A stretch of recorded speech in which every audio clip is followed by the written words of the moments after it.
Welcome to the Insights and Innovators podcast from Market Research Institute International, where top research professionals share practical insights and innovation strategies to help researchers deliver more business impact and earn their strategic seat at the table. Today's episode is sponsored by Suzy. Suzy is the real-time market research platform. Suzy's audience-powered tools enable research from start to finish, helping enterprises make more intelligent decisions. Now, here's your host for today's episode. Welcome to the Participant Economy, your front row seat to the future of research.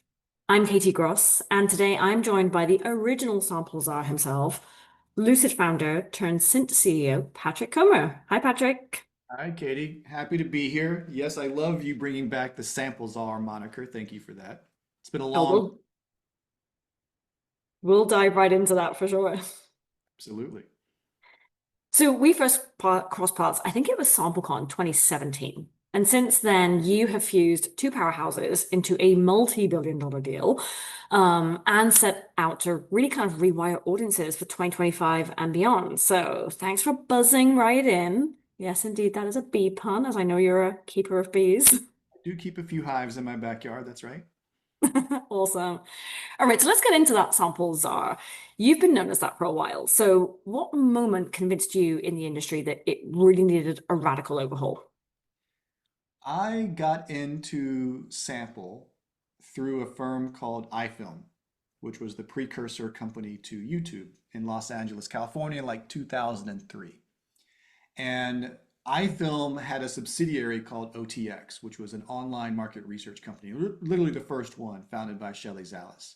Mm-hmm. My job was to feed eyeballs from iFilm to the sample router of OTX, one of the very first ones. In that process, this is where I learned things needed to change because I got a fax for a bid for a sample for a project. And it was that point in 2003, after I'd spent 4 years in internet and .com in New York, working with some of the early Avenue A, Razorfish, these early digital advertising platforms. Mm-hmm. This market research industry is going to be radically transformed by the internet, by the new economy. And that's where I got the first inkling that maybe the advertising space was a precursor to everything we're going to do in the research space, particularly in the sampling side, to go from manual to programmatic over time, from a single panel to multi-panel to programmatic as a path. Because we saw that as a crystal ball in the advertising space. Yeah, that makes complete sense. And then because I kind of fast forward and you coined the term ResTech, and I remember it because I was there and we voted on it at SampleCon. It happened. Yeah. So for the audience, what is ResTech and what is it in 2025? Well, the reason for ResTech, which is research technology, which is an allegory, of course, to MarTech or AdTech, is that when I was going through several rounds of financing as Lucid, and you've probably experienced this yourself, explaining our industry can be challenging. And getting an investor, an employee, an outsider to feel like they understand the industry, but also feel like implicitly it's growing, it's innovative, and it's interesting, and they want to be a part of it. Bridging that can take time. And so what I wanted to do is provide a mechanism for an outside party to feel like they're a part of something awesome quickly. Hence, we need to name and define the relationship. Category, right? We got to define the category. But that's not something that I can do myself. We have to do it as a group. Like, we have to decide this. So we actually, if you remember that SampleCon, like 2020 or so, we actually listed several other versions, ideas that people have come up with. And ResTech beat Data Tech by like a hair. It was very, very thin margins. But we voted in real time and said, here's a group. We need to define this. How are we going to do it? And ResTech came out with the answer. I didn't really care what the answer was. I had my favorites. I can't remember if ResTech was or was not. But we needed an answer and say, okay, as a group, we needed to start defining ourselves like this. And then name the industry, define it like this. So now you have investors who will say, I want to invest in the ResTech transformation of an industry. They want to invest in the category and they feel like they know it and understand it. That's a much bigger path to understanding profitability, revenue, capital, et cetera, than people had earlier. So that's the whole purpose and the whole reason is to give the sense of understanding and category definition long before you have to explain it to someone in detail. Yeah, that makes so much sense. I always kind of joke my parents have literally no idea what I do. No, my parents have never understood, but they've stopped asking. That's the change. They don't ask anymore. I think they've seen enough success probably from both of us. They're like, okay, that's a thing. We don't know what it is, but it's working out all right for you. Yeah, I do remember my mom saying, "Does that mean you're going to have a clipboard and stand in a mall?" I'm like, kind of, but digitally. Digital, the digital mall. We'll be right in the middle of it. Yeah, exactly. So, looking at your LinkedIn in April, you had this great phrase that was trust isn't a feature, it's the platform. So, let's get into that big hot topic. On a scale of 1 to 10, how broken is data quality in 2025? And is there a single biggest culprit or a kind of a combination of factors? Well, my point of view on data quality in 2025 may be different than what I'll call the headlines out there. So Okay. my contrarian point of view is that in 2025, the quality control as an industry is much stronger than it was, say, 20 years ago, even 10 years ago. What I mean by that is the effort that whether it's Cint or Susie or so many of our friends to manage and deliver high quality is the investment's much bigger than it's ever been before. And the awareness that people have around the necessity to look at things, let's say like open ends or Yeah. straight lining, that's now a norm, not an exception. So my belief, contrarily, is that the data quality and the measures of making sure we have a high quality output through research is stronger than it's ever been, in my opinion.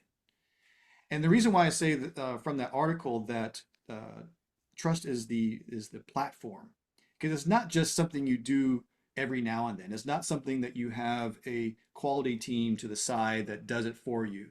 Like literally, the leadership of organizations such as ours are thinking about Yeah. quality every day.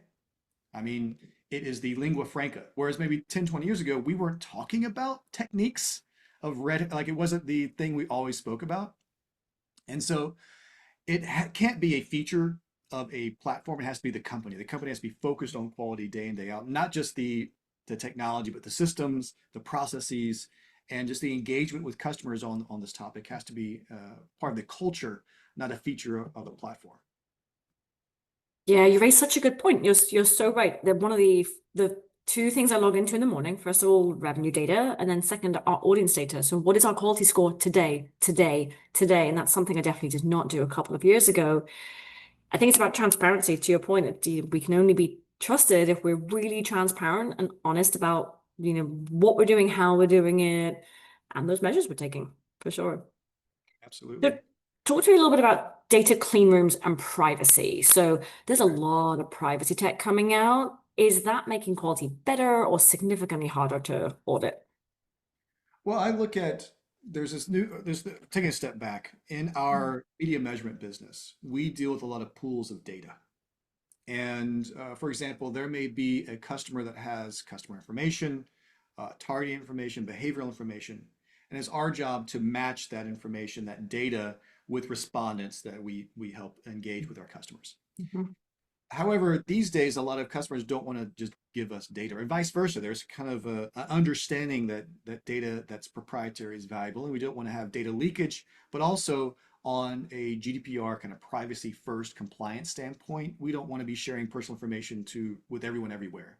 So there's a growing business model of the clean room, which allows, from a technical perspective, it allows for two pools of data to match in a regulatory environment, what works from a privacy standpoint, but also you're not basically sharing data or leaking data to the other party. And I think this is actually a huge step forward because people are concerned about their data moving all the way through the ecosystem, whether Mhm. regulatory environments like California or the rest, that privacy matters to people. But secondarily, it matters to companies. They feel like they can share the right level of information to get the job done, but not share too much information that they're giving away the keys to the kingdom, as it were. So clean rooms as a technology are going to become more and more prevalent.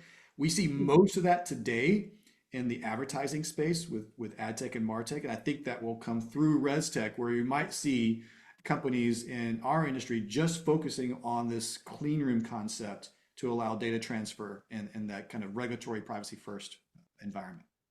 Yeah, yeah, that makes sense. So another hot topic, synthetic audiences. Let's discuss. I see articles over LinkedIn all the time. Click farms and bot farms are obviously creating synthetic audiences already. And then we as an industry are also equally as fast trying to rush to synthetic audiences as well. So what are your thoughts on it today, but also where do you see it, could potentially be 5 years from now? Well, I look at first off the rate of growth of adoption of generative AI. If you Hmm. look at that kind of scaling path, it was very fast for internet. It was even steeper for the smartphone, and it's almost straight up to 100 million to a billion users for Gen AI. So for me, it's not a question of either or. Is there a path where there is no synthetic data as a core component to insights, or it's either 100% or 0%? I don't think either one of those is the correct answer here, first of all. And we're right now at the point where everyone's asking, how good is synthetic data? Meaning, can I use just ChatGPT, create a sample frame, a couple of demographics, ask a couple of questions? How good is that? And there's some research going on those lines. My feeling is that over time, the ability to create synthetic data that is as good as asking humans direct questions, the number of use cases where that's going to be as good as is only going to grow. It reminds Hmm. me of 2003 when I first got in the industry. A huge part of market research was worried about the representation of online sample versus KD, telephone sampling. Telephone Yeah. was gold standard. We knew who they were. They were validated. We could speak with them. All this quality control around telephone. And there is this now fraudulent, low priced, bad quality data, not as good, not representative online sampling. And they weren't wrong for the majority of use cases. But over time, online sampling was able to prove itself out in more and more use cases. And of course, the situation changed where representation shifted. Not only was everyone online, no one was answering the phone anymore. So over time, we had this transition where this new technique became the de facto. Hmm. Now, even today, does every single research project be online? No, there's plenty of telephones. There's lots. So it's not that you stop doing one. And the other is, I think that the number of surveys run today is probably 100x the volume of what it was just on telephone, because Sure. technology, the speed, the scale, the price got to the point where more people could do more work. Yep. Believe that synthetic sampling, synthetic data is running through the same course. Will Hmm. be able to do all things for all research at the 5 years from now, 10 years from now, 20 years from now? No. Will there be certain use cases that are perfectly legit and everyone is like, yeah, why would you ever run it with people? I'm always only going to use it with synthetic. But most importantly, it's not, are you displacing human sampling? It's all of the use cases and all of the ability to do research we can't do now because we're hindered by the speed, scale, price of human answers versus synthetic. If you look at over time, we'll probably get to another 100x scale of research done where the next 90x is synthetic and the next 10x is human. Yeah. Both will grow over time, but the types of research that are done, we couldn't even imagine being conceivable. Your company, as an example, 20 years ago doesn't exist in the same way. Exactly. Doesn't exist in the same way, right? All because of the speed, scale, capacity of online sampling. There are going to be new platforms, new ideas, new research methods that we don't even know what are like that are only going to be possible because of the scale of synthetic data. Yeah. Yeah, for sure. And I think, it's not just synthetic audiences, but synthetic moderators as well, which is something that Susie's been kind of charting the course on. So we are very cognizant of wanting to speak to real humans, but providing them a synthetic moderator. And we've been hugely impressed, and as our customers have, with its capabilities. So it's interesting that I'm starting to see synthetic audiences become stronger and also quality scale become stronger kind of at the same time. So deeper human relationships and also synthetic audiences both kind of growing potentially. What's funny how I hear less concern about the moderator being AI Hmm. than the respondent being AI. Yeah. Because I'm sure there are plenty of moderators out there who say, look, you're never going to get the same level of nuance, experience, understanding from an AI moderator. And they're not wrong. But there are a certain number of use cases where you can use an AI moderator and it's as good as, or that we need it tonight and we're just not going to get it done otherwise. Exactly. Right? So Exactly.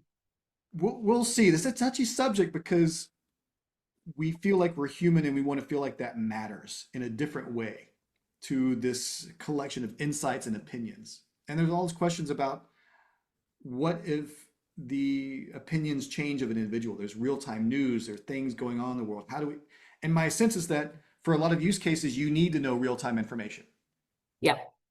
But there are a lot of research use cases where you don't need to have the last 2 weeks of information tied into your training data set for the synthetic data.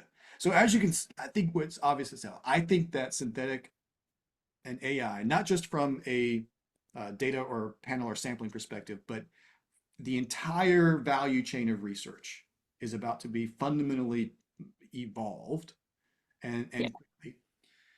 All of our businesses are stitching together AI throughout various aspects to make us much more efficient, more effective across the board. And we're going to see net new transformation of businesses, products, and ideas happen very quickly because of this capability. So Yeah. I don't know if I'm pro because it's going to be weird and it's going to be fast. If we thought it was fast for smartphones and fast for internet, this is much faster in terms of the acceleration of change in front of us. Yeah. Yeah, for sure. It's even in the last 1 year, I think sometimes I still hear people talking about hallucinations, and I'm like, GPT-03 barely hallucinates and it has changed. And every time there's a new model, I'm the first one in there all weekend with like, what's it doing? How's it calculate? How's this working? Yeah, I So, obsess for every change. Of course, I'm subscribed to everything. I have my favorite set of prompts that I run against all of them to see what's different or what's new. yeah. And I have my favorite prompts that I'm constantly evolving to improve. And Yeah. change for me, I guess, in the last 6 months is whether it's deep research, all this kind of deep think chain of thought capabilities can now one-shot outputs that are fantastic. And Yeah. I just, it's magic and terrifying at the same time. Yep, for sure. We'll do a quick fire round. What Okay. is one tech that you'd invest your money in today? Cint.st. It's listed on the NASDAQ exchange. I think it's an underrated share, and I think it's going to do well in the next few years. I gotcha. All right. What is one buzzword you want to ban from conference stages? Oh, sorry, say it again. I didn't hear it. What is one buzzword that you want to ban from conference stages? Well, I think for years it was what mobile research, mobile first, mobile ready. That was probably the one that I was really tired of after a while. Probably right now I can't get enough of, but I'm probably already tired of AI everywhere. But mostly I get bored of the constant, my quality is better than yours, and so therefore work with me, right? When I know my peers in the industry and the investments they're making, I think I wish we could change the story around quality to not be about how us versus them, but what we're doing as an industry to improve and Yeah. really give credit to our competitors as much as our peers to the work they're doing across the board. If I could Yeah. change that dynamic so we went away from selling fear, uncertainty, and doubt to value to customer, that's one thing I would change. I see it too often. I think it's Yeah. lazy and it's not helpful when our sales teams are out there saying everyone else's quality is terrible, but ours is great. Right. I completely agree. And I always kind of say if there's zero police on the streets, you're going to catch zero crime. So we always try and be as transparent as we can. The more and more police we put on the sample streets, as it were, the more we're going to catch, and we'll be honest about that. That's right. That's exactly right. What is one book that every Insights Pro should read this year? What is one? Well, may sound crazy is I actually think people should read.